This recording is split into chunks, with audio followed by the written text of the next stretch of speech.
Adriano Laureno is a political and economic analysis manager at Prospectiva Consultoria. He joins me live now from Sao Paulo. Thank you so much for joining us today. Hi, Francis. It's a pleasure to be here talking to you. Well, Adriano, I want to get your reaction first to Lula's victory and what you think was at play here. Was it that voters wanted something different from Bolsonaro, or were there other factors involved?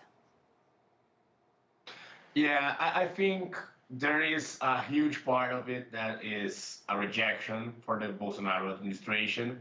Bolsonaro wasn't able, even if he used the public machine a lot, trying to build a program, social transfer program, to try to get more voters and reduce his rejection rate. But even so, his rejection rate remained above 50%.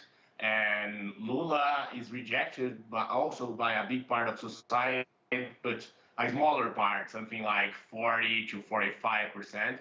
And this difference in the rejection rate among the two was central to understand Lula's victory yesterday.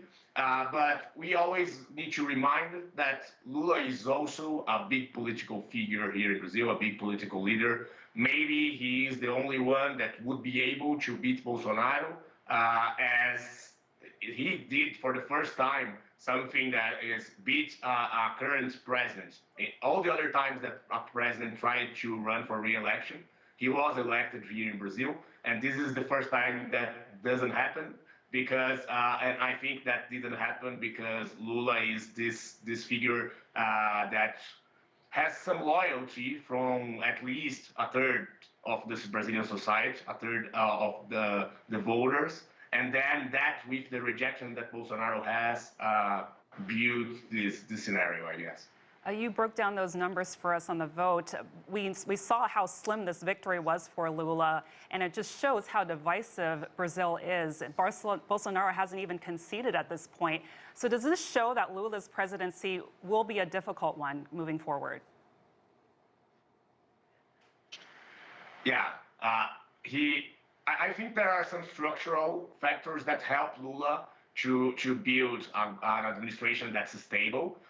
Here in Brazil, we have this coalition presidency that we call, that's something like there is a center, a political center in Congress that always goes with any administration, because they were with the Bolsonaro administration, but they will change to the administration because there is no ideological position involved. And these guys are like 200 of the 513 representatives in Congress, so they really give stability and governability to any administration that gives them positions and money so they can invest in their political bases. So I think there are some structural factors that help Lula to make a government that's stable in institutional and political level. But yeah, Brazil is divided, and when you look at the regions of the votes, Lula only won in one out of the regions of Brazil. Only in the Northeast, Lula won.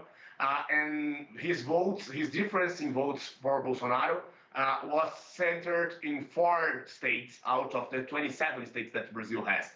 That are Pernambuco, Bahia, Ceará, and Maranhão. In these 4 states, Lula imposed a difference of 80.8 million votes over Bolsonaro.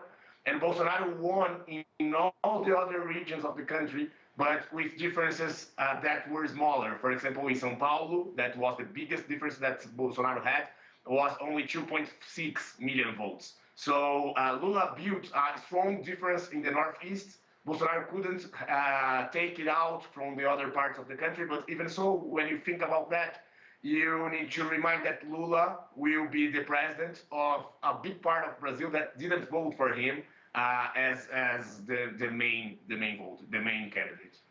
Very quick question and a quick answer, hopefully from you, Adriano. Do you think Bolsonaro will concede? That's really tough. I think that he's trying not to concede, that he's trying to bring allies, to try to talk to political leaders, the military, trying to get some alliances so that he can bring some questionings to the electoral voting machines.